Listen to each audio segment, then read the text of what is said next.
Bonjour chers frères et sœurs, nous célébrons aujourd'hui le 6e dimanche du temps ordinaire de l'année liturgique C. Et de façon exceptionnelle, je fais cette méditation à partir du sanctuaire de Lourdes où je suis venu me recueillir pour mes 10 ans de sacerdoce. En ce dimanche, pour comprendre très bien le message de la liturgie, il faudrait rappeler les 3 rôles du prophète. Le prophète du grec prophétesse interprète la parole de Dieu. En effet, le prophète incarne 3 rôles. Le rôle vicarial, le rôle spatial et le rôle temporel. Le rôle vicarial, c'est-à-dire qu'il est vicaire de Dieu. Et le rôle spatial, il se trouve devant ou au milieu du peuple qu'il conduit, mais pas derrière, comme s'il est prêt à fuir au moindre danger. Le rôle temporel, lié au temps. Il parle à temps pour alerter, à contre-temps pour dénoncer et même entre-temps avant que les événements n'arrivent. L'introduction solennelle de Jérémie dans la première lecture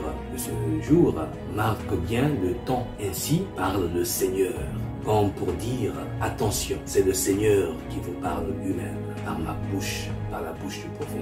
Maudit soit l'homme qui met sa foi dans un mortel, qui s'appuie sur un être de chair pour ce qu'il a, tandis que son cœur se détourne du Seigneur. Bien sûr que nous devons nous appuyer les uns sur les autres, mais que cela ne nous détourne pas du Seigneur.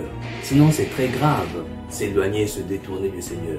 Jérémie dénonce ici le culte de la personnalité, voué au roi ou au chef religieux, et l'idolâtrie à laquelle le peuple est souvent assujetti. Le temps passe, les institutions changent ainsi que les hommes. Si tu ne veux pas mourir, il faut vivre en celui qui ne meurt jamais, le Seigneur, notre Dieu. C'est pour cela que Jérémie ajoute d'ailleurs: béni soit l'homme qui met sa foi dans le Seigneur. Dans le Seigneur est la confiance. Et le mot qui exprime la foi, la confiance, c'est pistis en grec. Pistis est la figure de la foi, la confiance, le rocher sur lequel on s'abrite. C'est là que nous voyons une forte similitude du langage entre Jérémie et Jésus dans l'évangile. Il y a une certaine affinité, une profonde affinité entre Jérémie et Jésus dans l'évangile des béatitudes que nous propose la liturgie de ce jour. Heureux vous les pauvres, c'est-à-dire les anawim, les humbles, qui avaient faim maintenant, qui pleuraient maintenant. Heureux êtes-vous quand les hommes vous haïssent et vous excluent, vous insultent et rejettent votre nom à cause du Fils de l'homme.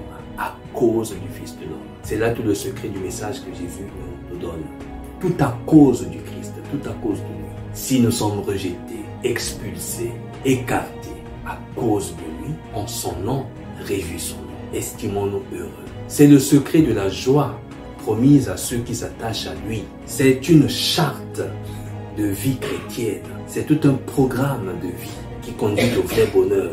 Et c'est un programme qu'il faut incruster dans sa propre vie. Et chaque jour, se conformer à incarner ces béatitudes dans sa propre vie. Ce n'est pas forcément le fruit des efforts, comme souvent on le pense, je m'efforce pour y arriver, mais c'est notre ouverture au regard de Dieu et notre malléabilité à la suite du Christ.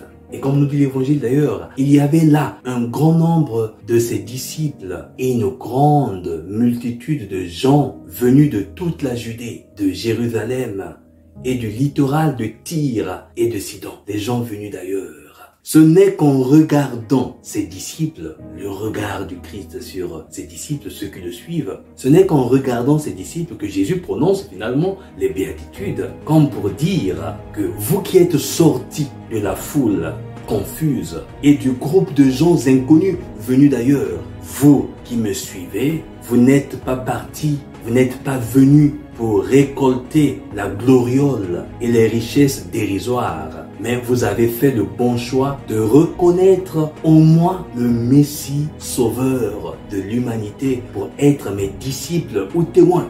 Votre récompense est grande dans le ciel.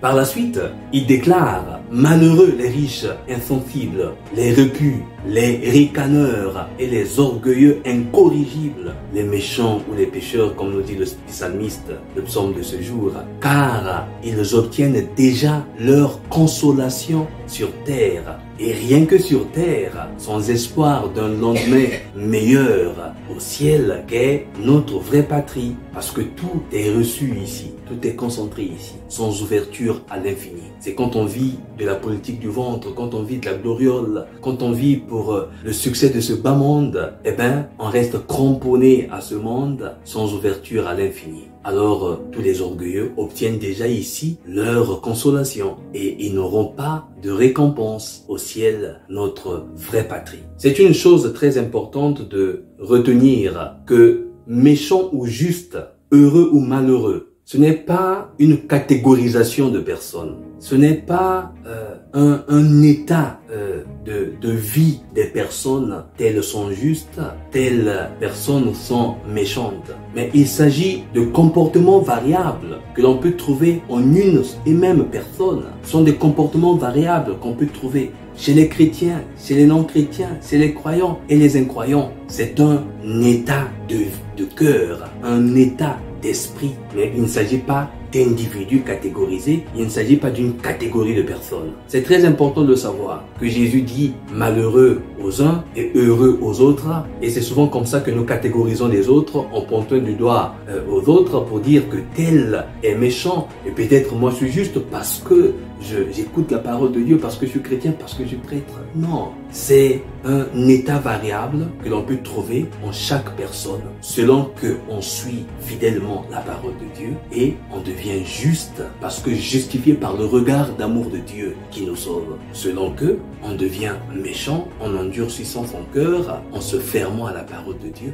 À ce moment-là, tout est gâché. Demandons donc au Christ de consolider notre foi en sa parole et en sa résurrection, sans laquelle vaine serait notre foi, nous dit Saint Paul dans la deuxième lecture. On marche vers le royaume, imitant le Christ, en incarnant dans notre vie la charte des béatitudes, cette charte de la vie chrétienne. Dieu écrit son histoire avec les faibles, les pauvres et les rejetés comme Jésus lui-même l'a été. Il s'était fait faible, pauvre, rejeté et même crucifié. Voilà le chemin d'humilité, de kénose, d'abaissement que le Christ nous présente et que nos chrétiens nous devons suivre même à travers les béatitudes. Par sa mort et sa résurrection, le Christ a annoncé le début du royaume. Un royaume qui se vit en toute humilité, en toute kénose, en toute simplicité.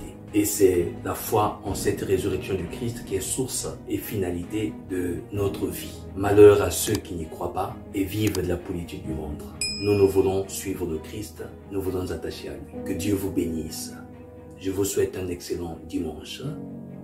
Abbé Stephen Yanil, serviteur, inutile.